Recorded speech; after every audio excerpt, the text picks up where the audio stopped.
Nah, kita juga bisa belajar mengatasi masalah mental dari rumusnya Imam Ghazali yang ada di dalam kitab Ihya Ulumuddin. Apa saja rumusnya? Yuk kita pelajari bareng satu persatu. Yang pertama, kalau kita merasa mengalami kemerosotan moral atau merasa mulai menjauh dari nilai-nilai positif dari ajaran-ajaran agama, kita bisa melakukan taubat dan tazkiyatun nafs atau pembersihan diri. Yang kedua, kalau kita merasa hampa akan makna dan tujuan hidup, kita bisa bertindak atau berlaku zuhud dan qanaah, yaitu mengurangi keterikatan atau bahkan melepas keterikatan terhadap dunia ya. Jadi kita memegang prinsip kecukupan dalam hidup. Tidak perlu terlalu mengejar sesuatu yang berlebih-lebihan.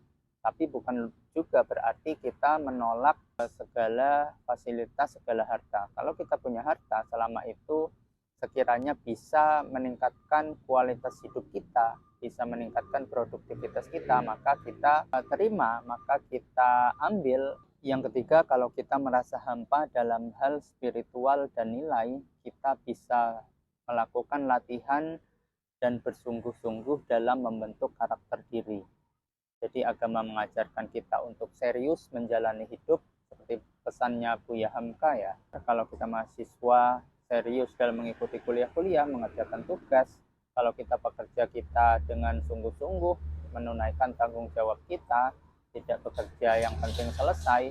Nah, dalam hal spiritual atau agama juga sama, kita belajar dengan tulus, kemudian kita coba untuk mengamalkan, mampu kita, apa yang kira-kira kita bisa amalkan, maka kita mulai amalkan, tidak perlu menunggu ilmu banyak dulu, baru kita mengamalkan ajaran-ajarannya ya.